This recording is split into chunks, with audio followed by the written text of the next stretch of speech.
మనం చదవబడిన యోహాను సువార్త 20వ అధ్యాయము 19వ వచనం నుంచి 31వ వచనం వరకున్న విషయాలను ఈ యొక్క మధ్యాహ్న కాల సమయంలో మనము సంభాషణ చేసుకుందాం. దేవుని వాక్యము జీవము గలది. దేవుని వాక్యం మనల్ని బ్రతికిస్తుంది. ఎంతటి సమస్యలో ఉన్నా కానీ మనకి ఆదరణ కలిగించేది ఏదైనా ఉందంటే గాక అది పరిశుద్ధ లేఖనాలు మాత్రమే. మన భర్తో, మన భార్యో, మన తండ్రో, మనకి నెలకి జీతాలు ఇచ్చే వ్యక్తో కాదండి. కేవలము దేవుని వాక్యం మాత్రమే మనకి ఆదరణ కలిగిస్తుంది. ఈ యొక్క మధ్యాహ్న కాల సమయంలో ఆ ఆదరణ కలిగించగలిగిన మాటలను మనం ధ్యానం చేద్దాం. ఇక 19వ వచనం నుంచి 31వ వచనం వరకు మనం చూస్తే, యేసుక్రీస్తు ప్రభువారు మరణించి తిరిగి లేచి శిష్యులను కలుసుకున్న విషయాలు మనకు అక్కడ కనిపిస్తూ ఉన్నాయి.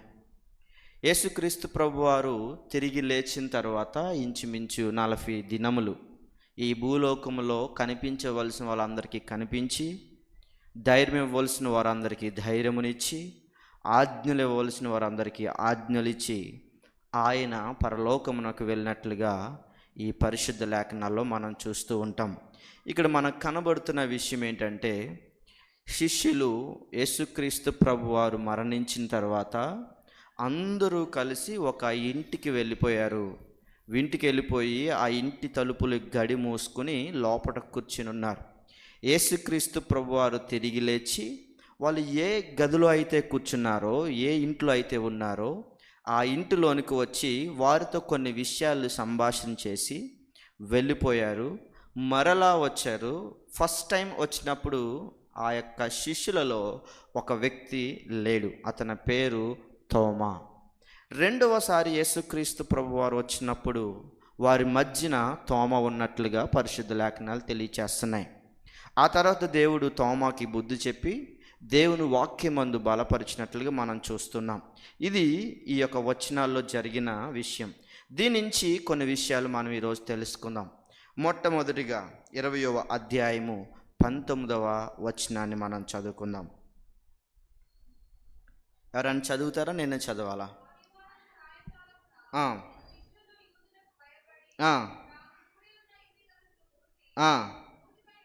చాలండి, ఒక్క నిమిషం. 19వ వచనంలో, ఆదివారము సాయంకాలపు సమయమందు శిష్యులు భయపడి ఒక ఇంటిలో కూడుకున్నారు. ఎందుకు శిష్యులు భయపడ్డారు? జీవాధిపతి అయిన యేసుక్రీస్తు వెనకాల తిరిగిన వాళ్ళే కదా. ఎంతోమంది కుష్టి వ్యాధులకి గుండు చెదరిన వారిని, కుంటి వారిని, గుడ్డు వారిని, చెవిటి వారిని, మోగవారిని, పక్షవాయువు కలిగిన వారందరినీ స్వస్థపరిచినప్పుడు వీళ్ళందరూ యేసు ప్రభుతోటే ఉన్నారు కదా. మరి ఈ సమయంలో ఎందుకు భయపడ్డారు అని అంటే గాక, వారి జీవితంలో యేసుక్రీస్తుకు పడిన శిక్ష ఇంకెప్పుడు వాళ్ళు చూడలేదు. అంతవరకు నడిచిన ఈ శిష్యులు యేసు ప్రభువుని కొట్టిన విధానమును చూసి, యేసు ప్రభు వారిని ఆ రోడ్ల మీద ఊరేగించుకుంటూ తీసుకెళ్ళిన విధానమును చూసి, ఆ యొక్క సిలువ మీద ఆ యొక్క మేకులను కొట్టిన విధానమును చూసి వీళ్ళకి ఒక విధంగా మన భాషలో చెప్పుకోవాలంటే గాక ఫీవర్ వచ్చేసింది, జ్వరం వచ్చేసింది. కుటుంబాల్లో మా ఇంట్లో నేను పెద్దవాడిని అయితే మా ముగ్గురులో ఎవరు తప్పు చేసినా దెబ్బలు నాకే పడేవి. నన్ను కొడితే గాక ఇద్దరు ఏమైపోయారంటే సెట్ అయిపోయేవారు. ఎందుకు ఈ మాట చెప్తున్నాను తెలుసా? ఇప్పుడు యేసుక్రీస్తు ప్రభువుకి ఎప్పుడైతే ఈ సమస్య ఎదురయ్యిందో, ఈ శిష్యుల యొక్క ఇన్సైడ్ ఉన్న ఆలోచన ఏంటో తెలుసా? రే, ఇప్పుడు కానీ మనము దొరికితే మనల్ని కాపాడేడు లేడు. మన కాపాడేడేమో సిలువ మీద మరణం అయిపోయిండు, సమాధిలో పెట్టేశారు. సమాధిలోంచి ఒకవేళ ఎవరైనా ఎత్తుకెళ్ళిపోతారేమని చెప్పేసి ఆ సమాధికి ఇనప సంఖ్యలేసి బంధించేశారు. ఇప్పుడు మనలను కాపాడేవాడు ఎవరు లేరు కాబట్టి మనం ఎవరికి దొరకొద్దు అని చెప్పేసి ఒక గదిలో వాళ్ళు కూర్చుండడంగా మనం చూస్తూ ఉన్నాం.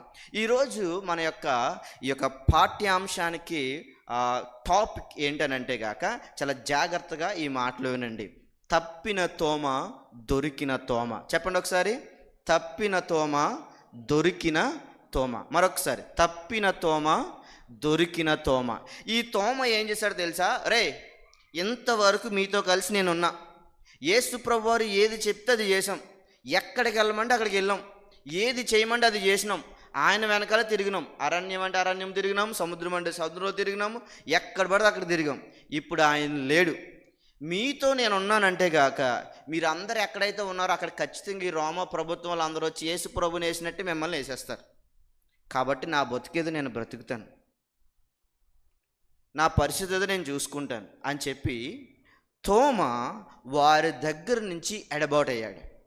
ఈ ఎడబాటు అయిన తర్వాత మిగిలిన వాళ్ళందరూ ఒక రూమ్లో కూర్చున్నారు. ఎలా కూర్చున్నారు తెలుసు? ఎవరికి భయపడ్డారంట? వాక్యం చెబుతుంది, యూదులకు భయపడి. ఎవరికి భయపడి? యూదులకు భయపడి. యూదా గోత్రపు సింహమైన యేసుక్రీస్తు ప్రభు వెనకాల తిరిగిన వీళ్ళు, యూదా గోత్రము నుంచి వచ్చిన యేసుక్రీస్తు ప్రభు వెనకాల తిరిగి ఆయన చేసిన ఆశ్చర్యకార్యములు చూసిన వీళ్ళు ఆ యూదా గోత్రపు యొక్క సింహం, కొదమ సింహమైన యేసుక్రీస్తు యొక్క బలమును మర్చిపోయారు, యేసుక్రీస్తు యొక్క ప్రభావాన్ని మర్చిపోయారు, యేసుక్రీస్తు యొక్క శక్తిని మర్చిపోయి వీళ్ళు ఎవరికి భయపడుతున్నారు తెలుసా? సమాజానికి పెద్దలుగా కనబడుతున్న ఈ యూదా ప్రజలకు ఏమైపోయారంట?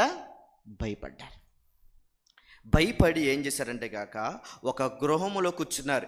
ఎవరన్నా తలుపు కొడుతున్నారు అనుకోండి, ఏం చేశారో తెలుసా? తలుపులు తీసేటోళ్ళు కాదు. ఎందుకంటే మేము ఇక్కడ ఉన్నామని ఎవరికన్నా తెలిస్తే వాళ్ళు వెళ్ళి యూదులకి చెప్తే మరలా యూదులు మా దగ్గరకు వచ్చి మరలా మమ్మల్ని ఏం చేస్తారు? కొరడాలతో కొడతారు. అంత మాత్రం ఆపుతారా? లేదు. మరలా భుజం మీద సిలువేస్తారు. అంత మాత్రం ఆపుతారా? లేదు. మొత్తం ఊరంతా తిప్పి తిప్పి తిప్పి అంత మాత్రం వదులుతారా? కొండెక్కిస్తారు, కొండ మీద సిలువేస్తారు. సిలువేసారని వదిలేస్తారా? మళ్ళీ బల్లెంతో పొడుస్తారు. బల్లెంతో పొడిచారు వదిలేస్తారా? వదలరే. మరలా సిలువ మీద నుంచి దించి మరలా సమాధిలో పెడతారు. మమ్మల్ని ఎవరైనా మంచి సమాధి చేస్తారేమో అనుకుని అలా కూడా తీసుకెళ్ళనుకుని మా బాడీని ఎవరికి అందకుండగా దానికి అడ్డుగోడలు వేసేస్తారు. ఇంత కష్టం మన ముందు నిలబడి ఉంది, ఇంత సమస్య మన ముందు నిలబడి ఉంది. కాబట్టి ఈ సమయంలో మనం చాలా జాగ్రత్తగా ఉండాలి, చాలా జాగ్రత్తగా ఉండి మన పనేదో మనము చేసుకోవాలి. హల్లెలూయా. ఈ మాటలు చాలా గమ్మత్తుగా ఉంటాయి. వీళ్ళు ఇంతవరకు యేసుక్రీస్తు ప్రభు వెనకాల తిరిగిన వాళ్ళే. 5 రొట్టెలు 2 చేపలను 5,000 మందికి పంచినప్పుడు ఈ చేతులే ఆ చేతులే ఒక్కో రొట్టెని తీసి ఒక్కొక్కరికి పంచాయి. 5 రొట్టెలు మాత్రమే గంపలో ఉంటే ఒక రొట్టె తీసి మరొకరికి పంచే లేపులో ఇంకొక రొట్టె అందులోకి వస్తుంది. అంత అద్భుతాన్ని చూశారు. అంత మాత్రమే కాదు, మరలా ఒక వ్యక్తి ఎలా వర్ణించాడంటే ఈ భాగాన్ని, ఒక వ్యక్తి ఏం చేశాడంటే 5 శిష్యులను పిలిచి, అరే ఇలా కాదు, మనం ఏం చేద్దామంటే 5 గంపలు తండి, 5 రొట్టెలు గంపలు వేసుకోండి, 5 ఒకేసారి పంచుదాం. ఏమైపోతాయి? ఏమైపోతాయి? 5 రొట్టెలు అయిపోతాయి అని అనుకుని ప్లాన్ చేశారంట. ప్లాన్ చేసి ఇలా వాళ్ళ మొక్కను చూసి మరలా చూసినట్టు మళ్ళీ 5 గంపలు 5 రొట్టెలు కనపడుతున్నాయి వాళ్ళకి. ఇంత అద్భుతాన్ని తన కళ్ళతో చూశారు. చూసిన అద్భుతాన్ని వాళ్ళ చేతులతో తాకారు. ఇంత అద్భుతాలు చూసిన వీళ్ళు ఎవరికి భయపడుతున్నారు? యూదులకు భయపడుతున్నారు. యూదులకు భయపడి వారు ఒక ఇళ్లలో దాక్కున్నట్లుగా మనం చూస్తూ ఉన్నాం. అయితే ఈ విషయాన్ని గ్రహించిన యేసుక్రీస్తు ప్రభువారు, ఆయన మామూలు దేవుడు కాదండి. సమూయేలు భక్తుడు ఏమంటాడు తెలుసా? ఆయన హృదయాంతరంగములను పరిశోధించి తెలుసుకోగలిగిన నీతిమంతుడు. మనం పై రూపం చూసి బాగుందని చెప్తాం, అందంగా రెడీ అయ్యి వస్తే ఈరోజు నీ చీర బాగుంది, నీ డ్రెస్ బాగుంది, నువ్వు బాగున్నావు అని చెప్తాం. కానీ లోపల ఏమి జరుగుతుందో మనం మాత్రము చెప్పలేం. ఎందుకో తెలుసా? మనం మనుషులము, దేవుళ్ళము కాదు. దేవుడు ఒక్కడే, ఆయన నజరేయుడైన యేసుక్రీస్తు ప్రభు. అయితే యేసు ప్రభువు ఏం చేశాడంటే వారి దగ్గరికి రావడానికి ఇష్టపడ్డాడు. ఇప్పుడు 20వ వచనాన్ని మనం చదువుదాం. 19వ వచనం 2వ లైన్ నుంచి మనం చదువుదాం. యేసు వచ్చి మధ్యలో నిలిచి మీకు సమాధానము కలుగునుగాక అని వారితో చెప్పాను. చూడండి, ఒక్క నిమిషం అమ్మా, థ్యాంక్ యూ సో మచ్ రా. ఒక్కసారి యేసుక్రీస్తు ప్రభువారు వచ్చి ఎక్కడికి వచ్చారు? వారి మధ్యలోకి వచ్చారు. ఎక్కడికి వచ్చారండి? వారి మధ్యలోకి వచ్చాడు. అనగా యేసుక్రీస్తు ప్రభువారు నీకు నాకు తండ్రికి దేవునికి ఆయన మధ్యవర్తి అయి ఉన్నాడు. గుర్తుపెట్టుకుందాం. రెండవది, ఆయన మధ్యలో నిలబడ్డాడంట. అనగా యేసుక్రీస్తు ప్రభువారు మనకి కేంద్రమై ఉన్నాడు. ఇప్పుడు శిష్యులందరికీ చెప్పిన మాట ఏంటో తెలుసా? మీకు సమాధానము కలుగునుగాక. మొట్టమొదటిగా యేసుక్రీస్తు ప్రభు వచ్చి చెప్పిన మాట ఏంటో తెలుసా? సమాధానము కలుగునుగాక. ఎందుకు సమాధానము కలుగునుగాక అని చెప్పాడు అని అంటే, ఇప్పటి వరకు వాళ్ళు భయముతో ఉన్నారు. లోపట గలిబిలి స్టార్ట్ అయ్యింది. ఇన్నర్ సైడ్లో వాళ్ళకి ఏమీ తోచడం లేదు. ఒకటి భయం, వేరేది లేదు. యేసుప్రభు గారు లేరు, ఇప్పుడు మమ్మల్ని యూదులు చంపేస్తారు. యేసుప్రభు గారు చనిపోయారు, మమ్మల్ని యూదులు చంపేస్తారు. యేసుప్రభు గారు వెళ్ళిపోయారు, మమ్మల్ని యూదులు ఎదుగుతారు. యేసుప్రభు గారు వెళ్ళిపోయారు, మా కొరకు యూదులు ఎదుగుతున్నారు. ఇదే టెన్షన్, ఇదే ఇబ్బందితో వాళ్ళు ఉన్నారు. ప్రియదేవుని సంగమా, లోపట కానీ మనకి గలిబిలి స్టార్ట్ అయ్యిందని అంటే గాక సమాధానం అనేది మనకు దొరకడం చాలా కష్టం. ఈ స్థితిలో ఉన్న వీళ్ళ జీవితంలో దేవుడు మొట్టమొదటిగా వచ్చి చెప్తున్న మాట ఏంటో తెలుసా? మీకు సమాధానము కలుగును అని చెప్తున్నాడు. ఏం చెప్పాడు? మీకు సమాధానము కలుగునుగాక అని చెప్పాడు. రెండవ మాటను మనం జ్ఞాపకం చేసుకుందాం. చూడండి 20వ వచనం. ఆయన అలాగు చెప్పి చూపగా ప్రభువును చూసి సంతోషించిరి. ఇప్పుడు చూడండి 19వ వచనంలో వాళ్ళకి భయము స్టార్ట్ అయింది. ఏం స్టార్ట్ అయిందమ్మా? భయము స్టార్ట్ అయింది. 20వ వచనానికి వచ్చేటప్పటికి దేవుడు వారికి ఏం చేశారు? సమాధానం ఇచ్చాడు. ఇప్పుడు 21వ వచనము చివరకు వచ్చినప్పటికీ యేసును చూచి ఏం చేశారంట వాళ్ళు? చెప్పండి, ఏం చేశారు? సంతోషించారు. హల్లెలూయా. వారి జీవితంలో భయము జరిగింది. భయమును పోగొట్టగలిగిన దేవుడు వారి మధ్యలో నిలబడి వారికి సమాధానం ఇచ్చాడు. మూడవది, వారి కళ్ళకు, వారి హృదయానికి ఏమిచ్చాడంట? సంతోషమిచ్చాడు. 21వ వచనం. అప్పుడు యేసు మరలా మీకు సమాధానము. చూడండి, ఇక్కడ రెండవసారి దేవుడు ఏం చెప్తున్నాడు తెలుసా? సమాధానము కలుగునుగా కానీ చెప్తున్నాడు. మొట్టమొదటిగా ఒక్కసారి చెప్పాడు, మరలా రెండవసారి ఎందుకు చెప్తున్నాడు? రెండవసారి చెప్పడానికి ఏంటి ఆస్కారం అని ఆలోచిస్తే, వారి హృదయంలో ఒక భావన అయితే ఉంది. ఏంటో తెలుసా? యేసుప్రభు వస్తే వచ్చాడు, కానీ మా హృదయాల్లో ఉన్న భయాన్ని ఇంకా వాళ్ళు ఏం చేసుకోవాలో తెలుసా? పోగొట్టుకోలేకపోతున్నారు. వాళ్ళ దృష్టిలో కనబడేది అంతా ఏంటంటే యేసుక్రీస్తు ప్రభు వారు తిరిగి వచ్చాడు అన్నది కాదు. యేసుక్రీస్తు ప్రభువును చూసినప్పుడు వారి మైండ్లో తిరిగే విషయాలన్నీ ఏంటో తెలుసా? ఆయన కొట్టారు, ఆయన భుజం మీద సిలువ వేశారు, ఆయన ఊరంతా ఊరేగించారు, కొండ మీదకి తీసుకెళ్లారు, మేకులు కొట్టారు, తలకి ముళ్ళ కిరీటం పెట్టారు, తీసుకెళ్ళి ఎక్కడో ఒక సమాధిలో పడేశారు, ఆ సమాధికి అడ్డంగా సంఖ్యలు వేశారు. ఇదే కనబడుతుంది. వాళ్ళ ఫ్యూచర్ ఆలోచిస్తున్నారు. ఇప్పుడు రేపు అన్నాక మనం సువార్త ప్రకటిస్తే సేమ్ యాజ్ ఇట్ ఈజే జరుగుతుందేమో, ఇదే మైండ్లో పెట్టుకున్నారు. చాలా జాగ్రత్తగా ఈ మాటలు విందాం. మనం ఏదన్నా ఒక విషయాన్ని మైండ్లో పెట్టుకున్నాం అనుకోండి, ఎంతమంది ఎన్ని మాటలు చెప్తున్నా కానీ వింటాము, కానీ వాటిని ఎక్కించుకోం. అవి లోపలికి రావు. ఎందుకో తెలుసా? ఒకటి స్థాపించబడిపోయింది లోపట. స్థాపించబడవలసిన జీవవాక్యం ప్రక్కనకి వెళ్ళిపోయింది. స్థాపించవలసిన దేవుని యొక్క మాటలు పక్కకి వెళ్ళిపోయి, స్థాపించబడవలసిన క్రీస్తు యొక్క అద్భుతాలు పక్కకి వెళ్ళిపోయాయి. ఇప్పుడు వాళ్ళ మైండ్లో ఏం కనబడుతుందంటే ఒకటి సమస్య, అదే భయం. హల్లెలూయా. ఇదే విషయాన్ని మనం చూస్తే యెహోషువ గ్రంథం 1వ అధ్యాయంలో యెహోషువ చాలా భయపడిపోతుంటాడు. ఎందుకనంటే మోషే గారు చనిపోయారు. ఇప్పుడు ఇశ్రాయేల్ ప్రజలు నడిపించే వాళ్ళు ఎవరు కూడా లేరు. ఈ సమయంలో దేవుడు అంటాడు, యెహోషువ ఇశ్రాయేలు ప్రజలకు స్వాస్థ్యాన్ని పంచవలసిన వాడు నీవే అని అన్నప్పుడు ఆ వ్యక్తి గజగజగా వణికిపోయాడు. ఎందుకు వణికిపోయాడు అని అంటే, అరణ్యంలో ఏమి జరిగిందో కల్లారా యెహోషువ చూశాడు. మోషేని ఎంత ఇబ్బంది పెట్టారో యెహోషువ కల్లారా చూశాడు. మోషేని ఎంత ఇసికించారో యెహోషువ కల్లారా చూసి, ఇప్పుడు ఇదే పరిస్థితి మరలా నాకు ఎదురవుతుందేమో అని చాలా భయపడిపోతుంటే, దేవుడు మొదట అధ్యాయం అంతా యెహోషువతో మాట్లాడుకొచ్చిన మాట ఏంటో తెలుసా? నిబ్బరము కలిగి ధైర్యముగా ఉండము, భయపడకము. యెహోషువకి ఏం చెప్తున్నాడు తెలుసా? మోషేకు తోడై ఉన్న దేవుడు నీకును తోడై ఉండును గాక. ఈరోజు ఎవరైతే ఈ సమయంలో ఏ సమస్య చేత భయపడుతున్నారేమో, ఏ ఇబ్బంది చేత భయపడుతున్నారేమో, ఏదైనా రోగము చేత భయపడుతున్నారేమో, కుదరని రోగము నిన్ను అంటగట్టి నిన్ను మనిషిగా నిలబడిన చేస్తుందేమో, దేవుని వాక్యము చెప్తుంది నీకు సమాధానము కలుగునుగాక. ఆమేన్. నీకు సమాధానము కలుగునుగాక. ఇది నా మాట కాదు, దేవుని పరిశుద్ధ లేఖనము చెప్తున్న మాట. నీకు సమాధానము కలగబోతుంది. రోగముందా? భయపడకు, సమాధానాన్ని దేవుడిస్తాడు. బాధ ఉందా? భయపడకు, దేవుడు సమాధానాన్ని ఇస్తాడు. ఇబ్బంది ఉందా? భయపడకు, దేవుడు నీకు సమాధానం చెప్తాడు. ఎవరి కోసమని నువ్వు భయపడుతున్నావా? పలానోళ్ళు నా ఇంటికి వచ్చి నన్ను గొడవ చేస్తారేమో, పలానా వాళ్ళకి నేను అప్పైపోయాను, వాళ్ళు వచ్చి నన్ను అల్లరి చేస్తారేమో అని భయపడుతున్నావా? భయపడకు బిడ్డ, దేవుని వాక్యము చెబుతుంది ఆయన మనకు సమాధానం ఇచ్చే దేవుడు. హల్లెలూయా. ఆయన సమాధానం ఇచ్చాడంటే గాక ఈ లోకంలో ఎవ్వరు కూడా దాన్ని వెనక్కి లాక్కునే శక్తి ఎవరికి కూడా లేదు. ఆ యొక్క నిర్దేశాన్ని, ఆ నిశ్చయతను శిష్యులకు దేవుడు ఇవ్వడానికి 22వ వచనంలో 21వ వచనంలో వాళ్ళకి ఏం చెప్తున్నాడు తెలుసా? మరొక్కసారి సమాధానం చెప్తున్నాడు. మొట్టమొదటిగా వచ్చాడు, ఆయన మధ్య నిలబడ్డాడు.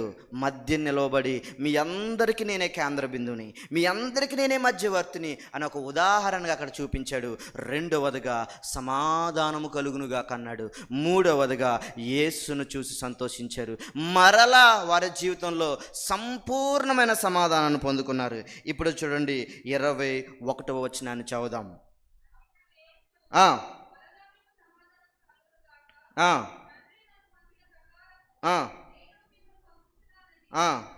చెప్పాను. ఆయన ఈ మాట చెప్పి వారి మీద ఊది పరిశుద్ధాత్మను పొందిడి. ఒక్క నిమిషం అండి, ఇక్కడ ఆగుదాం. సమాధానం వచ్చింది, సంతోషం వచ్చింది, మధ్యవర్తి వచ్చాడు, మరలా సమాధానం వచ్చింది. ఇప్పుడు 5వది, దేవుడు వారికి ఏమిస్తున్నాడు తెలుసా? పరిశుద్ధాత్మనిస్తున్నాడు. ఈ వచనము చాలా కాంప్లికేటెడ్ వచనం. ఈ వచనం ద్వారా ఎన్నో సంఘాలు విచ్ఛిన్నమైపోయాయి. ఈ వచనము ద్వారా సంఘము గలిబిలైపోయింది. ఈ వచనాన్ని ఆధారం చేసుకుని ఎంతోమంది సేవకులు తప్పుడు బోధలు నడిచిన వాళ్ళు కూడా ఉన్నారు. ఏంటనంటే గాక ఇక్కడ యేసుక్రీస్తు ప్రభు వారు చెప్తున్నాడు ఏమనంటే గాక, వారి మీద పరిశుద్ధాత్మ, వాళ్ళ మీద ఊది పరిశుద్ధాత్మను పొందుడి. ఊది అనే విషయాన్ని చాలా జాగ్రత్తగా గుర్తుపెట్టుకోండి. కొంతమంది దేవుడు మాకు పరిశుద్ధాత్మ వరాన్ని ఇచ్చాడని ప్రత్యేకమైన ప్రార్థనలు పెట్టి వాళ్ళ చెవుల్లో ఊదే వాళ్ళు ఉన్నారు. ఇప్పటికీ అది జరుగుతుంది కొన్ని సంఘాల్లో. నేను చెబుతున్నాను, అలాంటి యొక్క బోధ 100కి 100% పాపము, తప్పు. మరి ఊదగలిగిన వాడు ఎవరనంటే గాక ఒక్కసారి ఒక్క మాట మీకు తెలియజేస్తాను. జాగ్రత్తగా మనం చూస్తే గాక దేవుడు యొక్క వాక్యము ఇక్కడ చెబుతుంది, వాని నాసిక రంధ్రములో జీవాత్మను ఊయదుగా నరుడు జీవాత్మాయను అనే మాట మనము ఈ యొక్క వచనాల్లో మనం చూడగలుగుతాం. ఒక్కసారి చూడండి. ఎలా అంట? దేవుడు మనుషుని సృజించి మనుషుని యొక్క నాసిక రంధ్రాల్లో జీవాయువును ఊదగా, ఏ వాయువు? జీవవాయువు ఊదగా నరుడు జీవాత్మ ఆయను. గుర్తుపెట్టుకోండి, జీవాత్మ ఆయన. అప్పటి నుంచి నరుడు ఉనికిలోకి వచ్చాడు. అప్పటి నుంచి నరుడు జీవించడం మొదలుపెట్టాడు. అప్పటి నుంచి నరుడు మాట్లాడడం మొదలుపెట్టాడు. ఈ మాట నేను ఈ విషయం మీకు ఎందుకు తెలియచేస్తున్నానంటే గాక, మనము యోహాను సువార్త 20వ అధ్యాయంలో దేవుడు ఊది పరిశుద్ధాత్మను పొందుడి అని అన్నప్పుడు వాళ్ళు ఏం పొందుకున్నారు? పరిశుద్ధాత్మను పొందుకున్నారు కదా, పరిశుద్ధాత్మను పొందుకున్నారు. ఈ వచనాన్ని ఆధారము చేసుకుని చాలామంది తప్పుడు బోధలోకి వెళ్తున్నారు. అయితే ఇది తప్పుడు బోధ అని మనం ఖండించడానికి రుజువైంది ఏంటంటే గాక, ఆది కాండం 1వ అధ్యాయం మనం చదివితే, దేవుడు నరుని సృష్టించినప్పుడు దేవుని యొక్క దేవుడు జీవాయువును ఊదితే నరుడు జీవాత్మ అయ్యాడు. ఒకవేళ పరిశుద్ధాత్మ మనకు కావాలి అనంటే, పరిశుద్ధాత్మను మనం పొందుకోవాలనంటే గాక, దాన్ని ఇవ్వగలిగిన సర్వశక్తిమంతుడు ఎవరని ఉన్నారంటే గాక, ఒకే ఒక వ్యక్తి, ఆయనే నజరేయుడైన యేసుక్రీస్తు ప్రభు. ఇది మాత్రం గుర్తుపెట్టుకోండి. మనకు ఊదినవాడు తండ్రి, ఆయన మనకు జీవాన్నిచ్చిన వాడు తండ్రి. మనుషులు ఊదితే మనకు జీవము రాలేదు, ప్రవక్తలు ఊదితే మనకు జీవము రాలేదు, యాజకులు ఊదితే మనకు జీవము రాలేదు. మనల్ని సృష్టించిన సృష్టికర్త అయిన దేవుడు తన యొక్క ఊపిరిని ఊదితే మనము జీవాత్మ అయ్యాము. కాబట్టి పరిశుద్ధాత్మనివ్వాలన్నా, పవిత్రమైన జీవితాన్ని ఇవ్వాలన్నా, ఆధ్యాత్మికమైన జీవితంలోకి నడిపించాలన్నా కారణభూతుడు ఒకే ఒక వ్యక్తి, నజరేయుడైన యేసుక్రీస్తు ప్రభు అనే మాటను మనము నిర్ధారముగా మనం గుర్తుపెట్టుకోవాలని ఈ మాటలు నేను తెలియచేస్తున్నాను. అయితే ఇక్కడ యేసుక్రీస్తు ప్రభు వారు శిష్యులకి ఏమి చేశాడో తెలుసా? పరిశుద్ధాత్మనిచ్చాడు. ఏమిచ్చాడు? పరిశుద్ధాత్మ. ఇప్పుడు చెప్దాం. మొదటిది సమాధానము, రెండవది సంతోషము, మూడవది మరలా సమాధానము, నాలుగవది పరిశుద్ధాత్మ. హల్లెలూయా. 22వ వచనం, 23వ వచనం.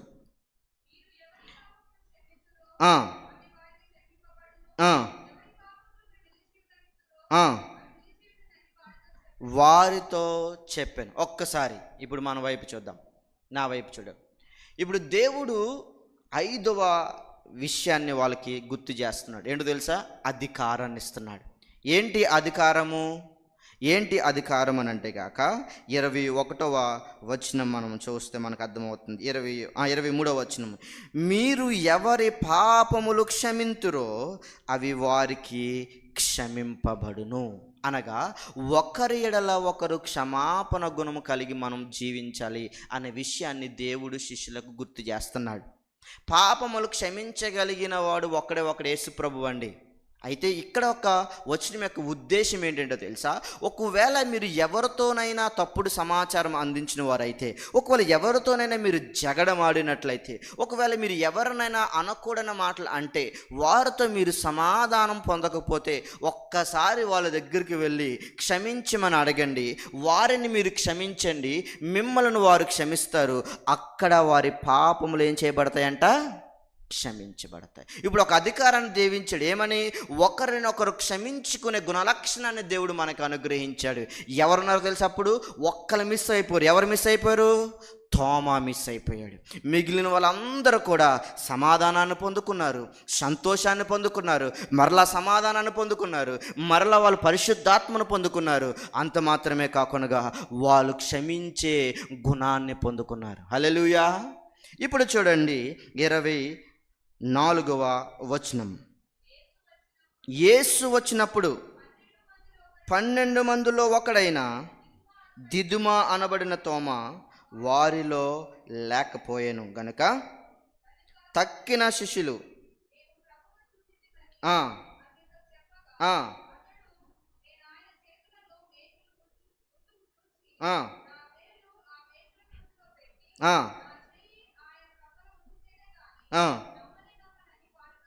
నమ్మనని వారితో చెప్పాను. ఇప్పుడు ఒక ఉదాహరణగా, ఇదంతా మనం అందరం ఒక చర్చిలో కూర్చొని దేవుని నామాన్ని ఆరాధన చేస్తున్నాం కదా. ఇప్పుడు ఎవరు మిస్ అయిపోయారో మీకే తెలియాలి, నాకు తెలియదు.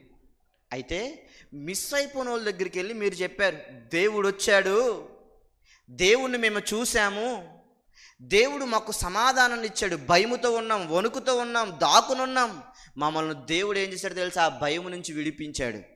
మాకు సంతోషం వచ్చింది, మాకు ధైర్యం వచ్చింది, మాకు సమాధానం వచ్చింది. దేవుడు మా మీద చేతుల నుంచి మాకేమిచ్చాడు తెలుసా?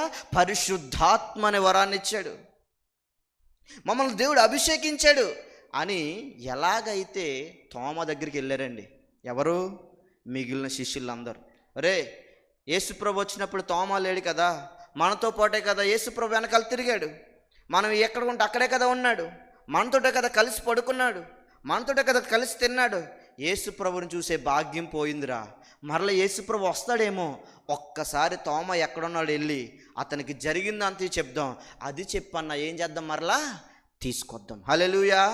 ఈరోజు నా ప్రశ్న, ఎంతమంది మానేస్తుంటే వాళ్ళకి మీరు మరలా ఫోన్ చేసి, అమ్మ ఈ వారం దేవుని వాక్యం అద్భుతంగా వినిపించబడింది, నువ్వు మిస్ అయిపోయావు, దేవుని వాక్యం వినలేకపోయావు, దేవుని సన్నిధిలో గడపలేకపోయావు, ఎలా ఉండగలిగావమ్మా ఇంట్లో, ఎలా ఉండగలిగావమ్మా నీకు ఈ పనిలో, దేవుని సన్నిధి మానేసి ఎట్లా తిరగబుద్ధి అయిందమ్మని ఏ రోజైనా మనము ఒక విశ్వాసి మానేస్తున్నాడు అని అంటే, ఒక తోటి స్నేహితుడు మానేస్తుంటే, ఒక మనతో పాటు ఉన్న ఒక తమ్ముడో అక్కో చెల్లో అన్నో నాన్నో మానేస్తున్నాడంటే, వాళ్ళకి ఏనాడన్నా దేవుని వాక్యాన్ని చెప్పి మరలా వారం తీసుకొచ్చిన వారమై ఉన్నామా మనం? సంఘము అభివృద్ధికి కారణం ఏంటో తెలుసా? పాస్టర్ గారు మాత్రమే ఫోన్ చేసి ఏమ్మ ఎందుకు రాలేదమ్మా అని అడగకూడదు. సంఘ పెద్దలు మాత్రమే ఫోన్ చేసి ఆమె ఈ వారం రాలేదని కాదు. నీ పక్కన కూర్చున్నవాడు ఈరోజు మిస్ అయిపోయాడు. నీ పక్కన కూర్చున్న చెల్లో అక్కో నాన్నో మిస్ అయిపోయాడు. ఎందుకు మిస్ అయిపోయావని ఏ రోజన్నా మనం ఫోన్ చేసి మాట్లాడామా? గత వారం జరిగిన వాక్యం ఇది అని సంభాషించామా? ఇక్కడ చూడండి, శిష్యులు 12 మంది యేసును చూసినప్పుడు సంతోషం కలిగింది. యేసు వారికి సమాధానం ఇచ్చాడు. ఈ విషయాన్ని చూసి వాళ్ళు పరితపించలేకపోయారు, వాళ్ళ సంతోషాన్ని ఆపుకోలేకపోయారు. ఎవడైతే మిస్ అయిపోయాడో ఆ వ్యక్తి దగ్గరికి వెళ్ళిపోయారండి వెంటనే. ఈరోజు సంఘము అక్కడే ఉండిపోవడానికి, ఎక్కడ కూర్చుంది గొంగలి అక్కడే ఉండిపోవడానికి కారణం ఏంటో తెలుసా? మనము తప్పిపోయిన వాళ్ళ దగ్గరికి వెళ్ళలేకపోతున్నాం. మన పని మనది, మనం వచ్చామా, దేవునికి ఇచ్చామా, ప్రార్థన చేసామా, పాస్టర్ గారు కనపడ్డామా, పెద్దలు కనపడ్డామా, అయిపోయింది అంతే. ఇదే మన యొక్క వ్యక్తిగత భక్తి అని అనుకుంటాం. కాదు తమ్ముడు, చెల్లి, అక్క, కాదు. శిష్యులు అనబడిన 11 మంది, 11లో ఒకరు తప్పిపోయారు. ఎవరు? తోమ. ఆ తోమలో ఇంకొకరు తప్పిపోయారు. ఎవరు? ఇస్కరియోతు యూదా. మిగిలిన 10 మంది ఎక్కడికి వెళ్ళారు? తోమ దగ్గరికి వెళ్ళారు. ఎలా వెళ్ళారో తెలీదు. నడుచుకుని వెళ్ళారా, గాడిల మీద వెళ్ళారా, వెతికారా, పోస్టర్లు అంటించారా, తోమ తప్పిపోయాడని ఓడలు అంటించారా, ఏం చేశారో తెలియదండి. మొత్తానికి తోమ దగ్గరికి వెళ్ళారు. వెళ్ళి ఏం చెప్పారు తెలుసా? ఏం చెప్పారు చూడండి, 25వ వచనం. 25వ వచనం. గనుక తక్కిన శిష్యులు మేము ప్రభువుని చూచితమని అతనితో చెప్పగా. ఎవరిని చూశారంట? సీఎంను కాదు, కేటీఆర్ని కాదండి, పవన్ కళ్యాణ్ కాదండి. వాళ్ళతో ఫోటోలు తీసుకుంటే మనం స్టేటస్లు పెడతాం, ఫేస్బుక్లో పెడతాం. నేను చూశాను రా, దగ్గర నుంచి చూశాను రా, ఇంత దగ్గరలో చూశాను రా అని చెప్పుకుంటాం. వీళ్ళు ఏం చెప్తున్నారు తెలుసా? మేము మరలా ఆ యేసు ప్రభువును చూసాం అని ఎవరికి చెప్తున్నారు? ఎవరికి చెప్తున్నారు? శిష్యుడైన తోమకు చెప్తున్నాడు, తప్పిపోయిన తోమకు చెప్తున్నాడు, ఎడబాటైన తోమకు చెప్తున్నారు, మేము యేసు ప్రభువును చూసాము. ఈరోజు మిస్ అయిన వాళ్ళకి మీరు ఏ రోజన్నా, ఈరోజు నేను దేవుని వాక్యాన్ని విన్నాను తమ్ముడు, అమ్మ ఈరోజు నువ్వు దేవుని సన్నిధికి రాలేదు కదా, ఈరోజు దేవుని వాక్యం ప్రత్యేకంగా నాతో మాట్లాడింది, నా యేసయ్యను వాక్య రూపంలో నా కల్లారా చూశాను. వచ్చిందా అనుభవం? ఎప్పుడన్నా అనుభవంలోకి మనం దిగామా? ఆ అనుభవం కావాలని దేవుని అడిగామా? ప్రియ సంగమా, చాలా జాగ్రత్తగా ఈ మాటలు మీరు జ్ఞాపకం చేసుకోవాలి. ఆ తోమ దగ్గరికి వెళ్తే తోమ ఏమన్నాడు తెలుసా?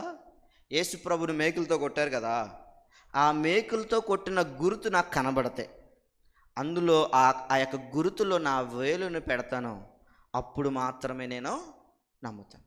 సరే, అలాగైనా నమ్మితే నమ్మో, రా మాతో పాటు ఉండు, మాతో కూర్చో, మాతో ప్రార్థన చేయి, మాతో ఆరాధన చేయి, మాతో కలిసి వాక్యం విను, మాతో కలిసి రా అని చెప్పి ఏం చేస్తారు తెలుసా?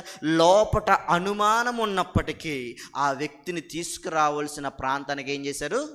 తీసుకొచ్చారు. ఒకప్పుడు లేడు తోమ. దేవుడు ఫస్ట్గా వచ్చినప్పుడు, స్వయంగా వచ్చినప్పుడు లేడు, మిస్ అయిపోయాడు. కానీ మిస్ అయిపోయినట్లుగా వదిలేయలేదు. ఏం చేశారు తెలుసా? వెళ్ళి తీసుకొచ్చారు. ఈరోజు నేను చెప్తున్నాను, మీరు ఇక్కడి నుంచి వెళ్ళి మరలా వారం మీ పక్కన ఎవరైతే లేరో వారిని తీసుకొచ్చినట్లయితే ఈ వాక్యము, ఈ జీవము కలిగిన వాక్యము మీ హృదయాలలో నెరవేర్చబడినట్లు. లేదనంటే గాక ఈరోజు విత్తనాలు జల్లాను, మీరేం చేశారంటే గాక బండ మీద వేశారు, వదిలేశారు. ఏమొచ్చాయి? కాకులు వచ్చాయి, గ్రద్దలు వచ్చాయి, ఎత్తుకుని వెళ్ళిపోయాయి. ఒకవేళ ఈ మాటలు మంచి నేలనగానే వేసుకుంటే అది ఏం చేయబడుతుంది తెలుసా? ఈరోజు ఖాళీ అయిన ప్రతి ప్లేసులో ఒక మొక్క స్టార్ట్ అవుతుంది. హల్లెలూయా! ఎప్పుడు స్టార్ట్ అవుతుంది? మనము వెళ్ళి, మీరు మిస్ అయిపోయారు దేవుని సన్నిధిని, మీరు మిస్ అయిపోయారు దేవుని సన్నిధిని. ఆ రోజు నేను వాక్యాన్ని విన్నాను, యేసయ్యను చూశాను అని చెప్పి వారిని ఏం చేశారు తెలుసా? తీసుకొచ్చారు. తీసుకొచ్చిన తర్వాత చూడండి 26వ వచనం. 8 దినములైన తర్వాత, అనగా మరలా ఆదివారం అనుకోవచ్చు. ఆదివారం నుంచి లెక్కెట్టండి. ఆదివారము, సోమవారము, మంగళవారము, బుధవారము, గురువారం, శుక్రవారము, శనివారము, మరలా 8వ రోజు ఎప్పుడు వచ్చింది? అంటే ఇప్పుడు గుర్తుపెట్టుకోండి, ఈ ఆదివారం లేడు తోమ, మరలా ఆదివారానికి. ఇక్కడ చూడండి 19వ వచనం. ఆదివారము సాయంకాలమున దేవుడు వచ్చాడు, అనగా ఆదివారం. ఈ వారం మిస్ అయిపోయారు చాలామంది. మిస్ అయిపోయిన అందరిని ఏం చేశారు తెలిసి అందరూ మరలా ఆదివారానికి తోడుకొచ్చారు. ఎవరు అతను? తోమ. అర్థమవుతుంది కదమ్మా? ఓకే, ఇప్పుడు చూడండి 26వ వచనం చదవండి.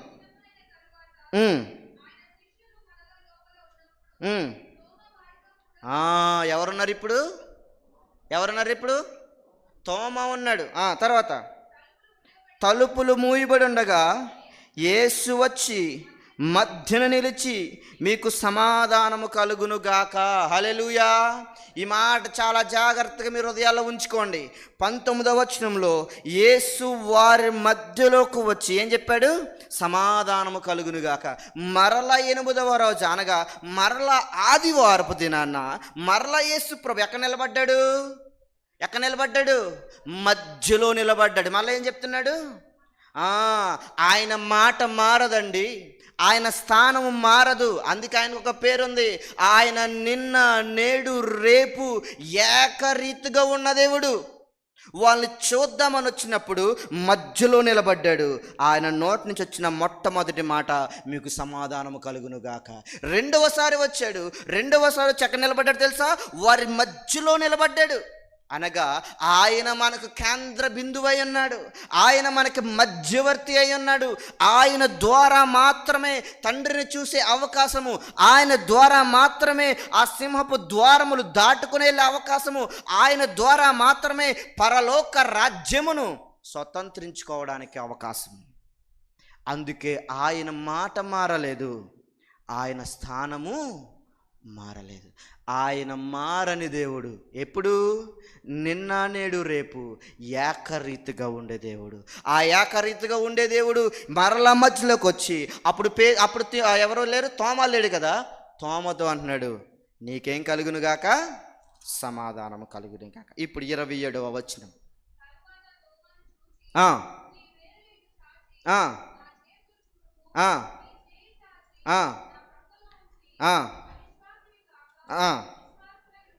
ఓకే, ఇప్పుడు ఒక్కసారి 25వ వచనంలో తోమ దగ్గరికి వెళ్ళిన వాళ్ళు ఎవరు చెప్పండి? ఎవరు వెళ్ళారు? యేసుప్రభు వెళ్ళాడా? వెళ్ళలేదు. ఎవరు వెళ్ళారు? శిష్యులు వెళ్ళారు. యేసుప్రభుతో చెప్పాడా తోమ? శిష్యులతో చెప్పాడా? యేసుప్రభు గాయాల్లో నేను వేలు పెట్టి చూస్తానని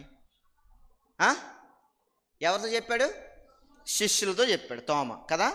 ఇప్పుడు యేసు ప్రభు వచ్చి డైరెక్ట్ పాయింట్కి వస్తున్నాడు. దేవునితో ఎప్పుడు కూడా డైరెక్ట్గానే ఉంటుందండి. దొంగ తిరుగులు ఉండవు, దొంగ సందులు ఉండవు, షార్ట్ కట్లు ఉండవు, స్ట్రైట్ ఫార్వర్డ్. వస్తే పరలోకం, రాకపోతే నరకం, అంతే. ఇక్కడ చూడండి, చెప్పిందేమో శిష్యులకి, 12 మిగిలిన వాళ్ళకి ఏమని? నేను యేసు ప్రభు యొక్క గాయాల్లో వేలు పెడితేనే కానీ నేను నమ్మనని అన్నాడు. యేసు ప్రభుకు చెప్పలేదు. అందుకే మొదట మీకు చెప్పాను, ఆయన హృదయాంతరంగములను పరిశోధించి తెలుసుకోగలిగిన నీతిమంతుడు. ఇప్పుడు తోమ వచ్చాడు. తోమలో లోపడున్న అనుమానం ఏంటో తెలుసా? ఇతను దేవుడు నిజంగా యేసుప్రభువేనా అన్న అనుమానం. అందుకే తోమను డైరెక్ట్గా పిలిచాడు. తోమ ఒక్కసారి ముందుకు రా అన్నప్పుడు మనోడికి వణుకు స్టార్ట్ అయ్యింది. రాగానే నా మీద టార్గెట్ పెట్టాడు ఏంట్రా బాబు. కొంతమంది అనుకుంటాం కదా, ఎవరైనా ముందుకు వచ్చారనుకో, వాళ్ళని కొంచెం ముందు కూర్చోండి, నేను అందరికంటే ముందు వచ్చాను, నాకు నచ్చిన చోట్ల కూర్చొని నన్నే ముందుకు రమ్మన్నాడు అని అంటారు కొంతమంది కదా. ఇప్పుడు పేతురుని పిలిచి ఏమంటున్నాడు తెలుసా? పేతురు, నీ లోపట ఒక అనుమానం ఉంది. తోమా, నీ లోపట ఒక అనుమానం ఉంది. ఏంటవ అనుమానం?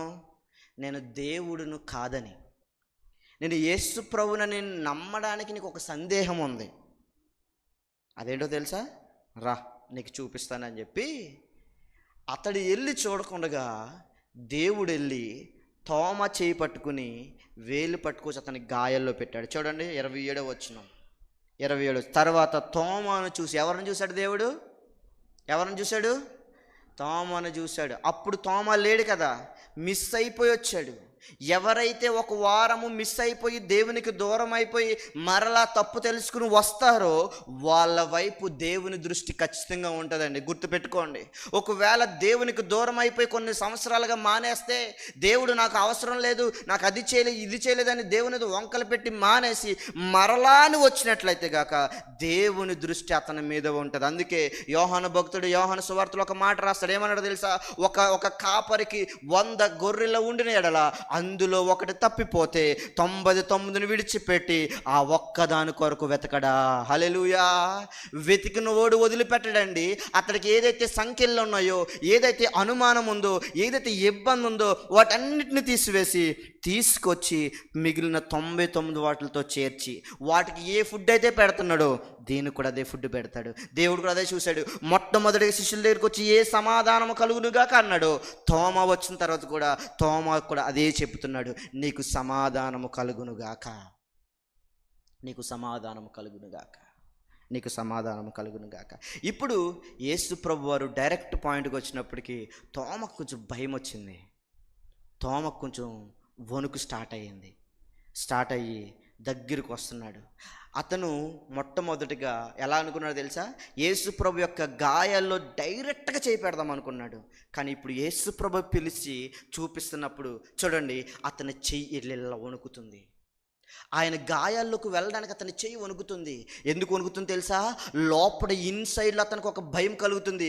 నేను యేసు ప్రభుని అనుమానించాను, దేవుణ్ణి అనుమానించాను, ఆయన వెనకాల తిరిగాను, నా కళ్ళతోటి ఆయన సిలువను చూశాను, నా కళ్ళతోటి ఆయన కొట్టడం చూశాను, నా కళ్ళతోటి అన్నీ చూశాను. ఇన్ని చేసిన క్రీస్తుని నేనేనా? అతని చెయ్యి రావట్లేదు. ఆయన గాయాల్లో వేలు పెట్టడానికి అతని చెయ్యి ముందుకు రావట్లేదు, వణుకుతుంది చెయ్యి. దేవుడు ఆ చేతిని పట్టుకున్నాడు. హల్లెలూయా. ఆ చేయిని పట్టుకున్నాడు. గజగజ వణుకుతున్న చేయిని పట్టుకోగానే ఒకేసారి నిలువున చెమటలు పట్టాయి తోమకి. అప్పుడు క్షమించు ప్రభు అని దేవుని పాదాల దగ్గర పడ్డాడు. ఒక్కొక్కసారి మన జీవితాల్లో ఇదే, నేను ఈ మాట చదువుతున్నప్పుడు నా పాపములను ఒప్పుకున్నప్పుడు, నా శాపములను ఒప్పుకున్నప్పుడు, వ్యక్తిగతంగా దేవునితో నేను గడుపుతున్నప్పుడు నా శరీరం అంతా ఒకే విధంగా వణుకుతూ ఉంది. ఫ్యాన్ స్పీడ్గా తిరుగుతుంది. కానీ నాకు మాత్రం నేర్చుకున్న చట్టం మాత్రం ఏమైపోతుంది తెలుసా? తడిచిపోతుంది. అంత భయం కలుగుతుంది. నా యేసయ్య ముందు ఎంత త్యాగం చేసిన దేవుని ముందు ఎంత దుర్మార్గుడిగా నేను జీవించానా, ఎంత పాపాత్ముడిగా నేను జీవించానా, ఇంత దొంగతనాలు నేను చేశానా అని ఆ రోజు నా పశ్చాత్తాప జీవితము క్రీస్తు స్వరూపాన్ని చూడగలిగింది. హల్లెలూయా. ఈరోజు తోమ ఎప్పుడైతే యేసు ప్రభు తన ముందు నిలవబడి అనుమానించిన వ్యక్తికి తిట్టకుండగా కొట్టకుండగా తోమ నీకు సమాధానం కలుగునుగా కానీ మొట్టమొదటిగా చెప్పగానే ఒక భయము, రెండవదిగా డైరెక్ట్గా దేవుడే తన అనుమానాన్ని తీర్చడానికి వస్తుంటే లోపల వణికి స్టార్ట్ అయ్యింది. నేనేనా ఇన్ని రోజులు వెనకాల తిరిగిన వ్యక్తిని దూరం అయిపోయానే, దగ్గర అయిన తర్వాత నన్ను కొట్టలేదే, నన్ను తిట్టలేదే, నన్ను ఏమనలేదే, మందలించి మరలా దేవుడు నన్ను ఏం చేస్తున్నాడు? దగ్గరికి చేరుస్తున్నాడు. నా మాటలు నేను ముగిస్తున్నాను. చివరి మాటలుగా నేను చెబుతున్నాను. ప్రియమైన బిడ్డలారా, దేవుని సన్నిధిలో మిస్ అయిపోయాడు, మరలా దొరికాడు. ఈరోజు ఎవరైతే ఆదివారాలు మిస్ చేస్తున్నారో మరలా ఆ ఆదివారం రావాలంటే రాదండి. కానీ ఒకటి మాత్రం ఇలా గుర్తుపెట్టుకోండి, ఆ రోజు అనగా ఆ ఆదివారపు సాయంత్రమున సమాధానం కలుగునుగా అని చెప్పాడు, సంతోషముని ఇచ్చాడు, అధికారాన్ని ఇచ్చాడు, పరిశుద్ధాత్మనిచ్చాడు. రెండవసారి దేవుడు వచ్చినప్పుడు తోమకు చెప్పిన మాట ఒకటేంటి తెలుసా? సమాధానము కలుగునుగాక. పరిశుద్ధాత్మ లేదు అతనిలో, సంతోషం లేదు అతనిలో, ధైర్యము లేదు అతనిలో, క్షమాపణ గుణము లేదు అతనిలో.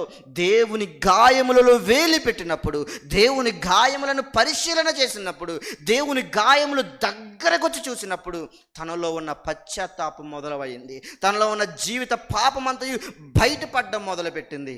ఆ రోజు మార్పు చెందిన తోమ ఈరోజు మన భారతదేశానికి సువార్తను తీసుకురాగలగడానికి అవకాశం చూపించింది. ఈరోజు మనము ఇంతగా దేవుని నామాన్ని గణపరుస్తున్నామంటే, ఇంతగా సౌత్ ఇండియాలో సౌత్ సైడ్ అంతా దేవుని యొక్క నామాన్ని ప్రబలపడుతుందని అంటే గాక కారణం ఏంటో తెలుసా? ఆ రోజు దగ్గర నుంచి చూసిన తోమ ఈరోజు ఆ భారతదేశానికి వచ్చి సువార్త ప్రకటించడం ద్వారా. ఈరోజు నా మాటలు ముగిస్తున్నాను. ప్రియదేవుని బిడ్డలారా, ఈరోజు మనము దేవుని డైరెక్ట్గా చూడలేదు, దేవునితో మనం నడవలేదు, కానీ ఇక్కడ ఒక మాట కనబడుతుంది, చూచి నమ్మిన వాడి కంటే చూడక నమ్మినవాడు ధన్యుడు. ధన్యుడు అనగా అర్థం ఏంటో తెలుసా? మత్తయి సువార్త 1వ అధ్యాయంలో ఒక మాట మనకు కనబడుతుంది, మరియా దయాప్రాప్తురాలా నీకు శుభము. ఏంటది? నీకు శుభము, నీవు ధన్యురాలువు. నువ్వెవరివి? ధన్యురాలివి. ఎవరు వస్తున్నారు నీ కడుపులో నుంచి? సృష్టికర్త అయిన తండ్రి కుమారుడి భూలోకానికి వస్తున్నాడు. ధన్యుడు అనగా అర్థం ఏంటో తెలుసా? క్రీస్తును మోయువాలని అర్థం, క్రీస్తుని కొప్పట్లో పెట్టుకుని ఆయన కొరకు శ్రమించబడిన వాళ్ళమని అర్థం. ఆ ధన్యత జీవితాన్ని దేవుడు మనకిచ్చాడు. చూడక నమ్మిన వాళ్ళు ధన్యులు. హల్లెలూయా. ఆ రోజు 9 నెలలు కడుపులో పెట్టుకుని పెంచింది కేవలం శిష్యుని మాత్రమే కాదు తెలుసా? కడుపులో పెట్టుకున్నది ఏంటో తెలుసా? దేవుని వాక్యాన్ని పెట్టుకుంది. లోకమంతయు మరియను చంపుదామని చూస్తున్నారు, కట్టుకుందాం అనుకున్న భర్త విడిచిపెడదామని చూశాడు, కానీ వాక్యం మాత్రం కడుపులో ఏం చేస్తుంది తెలుసా? గంతులు వేస్తుంది. ఆ నిరీక్షణ, ఆ సంతోషము, ఆ గంతులు మేరీని ఇంకా ముందుకు నడిపించుకుంటూ వెళ్ళాయి. అందుకు ఆమె ధన్యురాలుగా మార్చబడింది. ఈరోజు నా మాట, చూచి నమ్మిన వాడి కంటే చూడక నమ్మినవాడు ధన్యుడు. ధన్యుడు అనగా ఆయన మాటను మన కడుపులో పెట్టుకుని మోయడం. ఎంత కష్టమైనా, కొత్తగా కన్సీవ్ అయిన వాళ్ళు ఆ కన్సీవ్ అయినప్పుడు వాళ్ళ గర్భంలో ఉన్నప్పుడు గర్భిణీలు చాలా బాధలు అనిపిస్తారు కదా, కానీ ఆ బాధ అంతయు వాళ్ళకి బాధగా అనిపించదు. వాడు ఒక్క తన్నాడు అనుకో 6 మంత్లో, మనం వెంటనే ఆ చేతులు అక్కడికి వెళ్ళిపోతాయి. తల్లి చేతులు సంతోషంతో ఆనందంతో ఉంటాయి. ఎందుకో తెలుసా? ఒక నిరీక్షణ, నాకంటూ ఒకడు వస్తున్నాడు అని. ప్రియదేవుని బిడ్డ, నీవు పెంచుకున్న 9 నెలల వ్యక్తి వస్తున్నాడనే అంత ధైర్యముగా ఉంటే ఇంకొక నిరీక్షణ నీకుంది. ఏంటో తెలుసా? పరలోక రాజ్యమును తీసుకెళ్లే దేవుడు నీ నుంచి రావడానికి ఇష్టపడుతున్నాడు. వచ్చాడు మానవుల నుంచి. ఆ నిరీక్షణకర్త మీద మనం ఆధారం పెట్టుకుని నడిచగలిగితే గాక తప్పిపోయిన మరలను వెతుకుతాడు, వెతికిన మనకు సమాధానం ఇస్తాడు. ఇచ్చిన దేవుడు నెరవేర్చగలిగిన సమర్థుడు కాబట్టి మనల్ని ఏం చేస్తాడు? పరలోకానికి తీసుకువెళ్తాడు. తప్పిన తోమ, దొరికిన తోమ, వీళ్ళందరూ దేవుని వెనకలేని వాళ్ళే. కానీ ఒకనొక సమయంలో వాళ్ళ బలహీనతను బట్టి దేవునికి దూరం అయ్యారు. ఈరోజు ఆ బలహీనత ద్వారా దేవుడు మరలా వాళ్ళని బలపరచగా వాళ్ళు మరలా దేవుని సన్నిధికి దగ్గరయ్యారు. వాళ్ళు పొందుకున్నది ఏంటో తెలుసా? సమాధానాన్ని పొందుకున్నారు, తర్వాత సంతోషాన్ని పొందుకున్నారు, తర్వాత మరలా సమాధానాన్ని పొందుకున్నారు, తర్వాత పరిశుద్ధాత్మను పొందుకున్నారు, తర్వాత క్షమించే గుణాన్ని పొందుకున్నారు. తప్పిపోయినోను తీసుకొచ్చా ఆ వ్యక్తిలో ఏం చేయబడ్డా తెలుసా? పశ్చాత్తాప గుణాన్ని కలిగించారు. తీసుకొచ్చిన వ్యక్తులు ఒక వారం ఉండి వెళ్ళిపోకూడదు. ఒక్కసారి మనం తీసుకొచ్చామంటే ఆ వ్యక్తి పశ్చాత్తాపడి దేవుని సన్నిధిలో ఉండాలి. దేవుని సన్నిధిలో ఉండాలి. కాబట్టి ఈ మాటల ద్వారా చాలా జాగ్రత్తగా మీరు ధైర్యాన్ని పొందుకోవాలని ఇష్టపడుతున్నాను. చూచి నమ్మిన వారి కంటే చూడక నమ్మిన వారు ధన్యులు. ఒకవేళ తప్పిపోయావా, దొరకాలని దేవుడు ఆశపడుతున్నాడు. ఒకవేళ తప్పి మరలా దొరికొచ్చావా, దేవుడు నీకు సమాధానం ఇవ్వబోతున్నాడు. అంత మాత్రమే కాదు, నీ లోపట ఏ అనుమానం అయితే ఉందో, ఆ రోజు తోమాకి ఒక అనుమానం ఉంది. ఏంటి అనుమానము? ఆయన దేవుడా కాదా అనేసి. కానీ ఈరోజు నీకు ఎన్నో అనుమానాలు ఉండొచ్చు. ఆ అనుమానం ఏదైనా కానీ తీర్చగలిగిన సమర్థుడు ఈ సంఘములో, ఈ సమాజంలో, ఈ మన మధ్యలో ఉన్నాడు గనుక ఆ అనుమానం ఏదైతే ఉందో అది దేవుని పాదాల దగ్గర అడుగు. చూసి నమ్మిన వాడి కంటే చూడకుండా నమ్మి ధన్యుడిగా మార్చబడు. దేవుడు మరలా ఈ భూలోకానికి రాబోతున్నాడండి. ఆయన ఈసారి వచ్చినప్పుడు గుర్తుపెట్టుకోండి, ఇంతకు ముందు వచ్చినప్పుడు 12 మంది శిష్యులు వెనకేసుకుని రాడు. ఇంతకు ముందు వచ్చినట్టు సముద్రాల్లో ప్రయాణాలు చేయడు. ఇంతకు ముందు నడిచినట్లుగా పాదయాత్ర చేసి సువార్తను ప్రకటించడు. ఈసారి వస్తే ఒకటి తప్పిపోయి దొరుకుతావా, దొరికితే నీకు సమాధానం ఇచ్చి పరలోకం తీసుకెళ్తాడు. నేను దొరకను అంటే గాక బాబు అని వెనకాల తిరిగి నిన్ను స్వస్థపరిచి నేను అది చేసి ఇది చేసే దేవుడు మాత్రము కాదు. ఈసారి వచ్చినోడు ఈసారి వస్తే ఒకటి మధ్యాకాశానికి వచ్చి ఒక్క బోర మాత్రమే ఊదుతాడు. అది పరిశుద్ధాత్మ కలిగి విన్న వాళ్ళు ఏం చేస్తారంటే రెక్కలు కలిగిన వారమై ఎగురుకుంటూ ఆయనను మనం ఎదుర్కొంటాం. లేదా రెక్కలు లేని వారమై విడవబడి నరకంలోనికి వెళ్తాం. కాబట్టి తప్పిపోవద్దు, దేవుని సన్నిధిలో దొరకండి. ఎవరైతే మిస్ అయిపోతున్నారో వారిని తీసుకురావడానికి మీ బలాన్ని, మీకు ఎంత సాయశక్తులుగా మీరు ప్రయత్నించండి.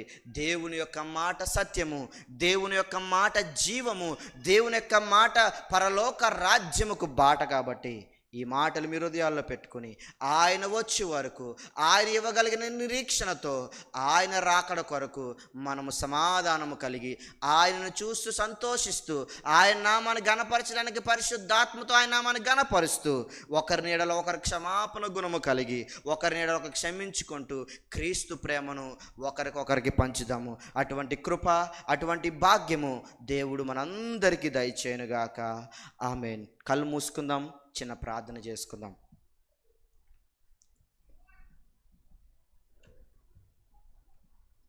ప్రతి ఒక్కరు కూడా కళ్ళు మూసుకొని చిన్న ప్రార్థన చేద్దాం. చెప్పబడిన మాటలు మనం ఒకసారి జ్ఞాపకం చేసుకుందాం. ఒకసారి నీ పక్కన ఎవరైతే మిస్ అయ్యారో వాళ్ళ కోసం ప్రార్థన చేయి. ప్రభువా, ఈరోజు నా పక్కన ఉన్న అక్క రాలేదు, నా ప్రక్కన కూర్చున్న అక్క రాలేదు ప్రభువా, ఆమెను ఎలా తీసుకురావాలో తగిన జ్ఞానం నాకు దయచేయి. మిస్ అయిపోయిన వాళ్ళందరినీ తీసుకురావడానికి కృప చూపించు ప్రభువా. వాళ్ళకి సమాధానం లేకపోతే సమాధానం దయచేయండి, సంతోషం లేకపోతే సంతోషం దయచేయండి. నీ సన్నిధి విడువకుండా ఉండటకు పరిశుద్ధాత్మను దయచేయండి ప్రభువా. వారికి ఏ అనుమానం అయితే ఉందో, ఏ ఇబ్బంది అవుతుందో అన్నింటిని తీసివేయని ప్రార్థన చేద్దాం. పరలోకమందున్న మా తండ్రి పరిశుద్ధుడా, నిన్న నేడు ఏకరెత్తుకున్న దేవానికి స్తోత్రాలు. మా ఊపిరికి, మా ఉనికికి, మా జీవానికి ఆధారభూతుడా నీ పరిశుద్ధమైన నామానికి స్తుతులు చెల్లిస్తున్నాం. ఈ దినం నీ దినం ప్రభువా, నీవు మా కొరకు తిరిగి లేచిన దినం. ఆ దినమున నీ సన్నిధికి వచ్చి మేము ప్రార్థిస్తున్నాం ప్రభా. మేము తోమా వలె తప్పిపోయాము, మరల నీ సన్నిధికి వచ్చేటకు మాకు సహాయం దయచేయండి ప్రభా. నీ సమాధానమును, నీ యొక్క సంతోషమును, నీ పరిశుద్ధాత్మను, నీ యొక్క క్షమాపణ గుణమును పొందుకున్న వారమై అనేకులను నీ సన్నిధికి తోడుకొచ్చుటకు సహాయం దయచేసి నీ రాకడలో మేమందరము ఎత్తబడేవారు ఉండని కృప చూపించమని, ఈయన ప్రతి ఒక్క హృదయాల్లో నీ వాక్యమును మంచి నేలను పడిన విత్తనాల వలె మొలకింపచేసి నీ నామానికి మహిమ తెచ్చుకోమని మా ప్రభును ప్రియరక్షకుడును ప్రభుని యేసుక్రీస్తు వారి శ్రేష్టమైన నామములో ప్రార్థన మనల్ని అడిగి వేడుకుంటున్నాం పరమ తండ్రి. ఆమేన్. ఆమేన్. అందరికీ వందనాలు.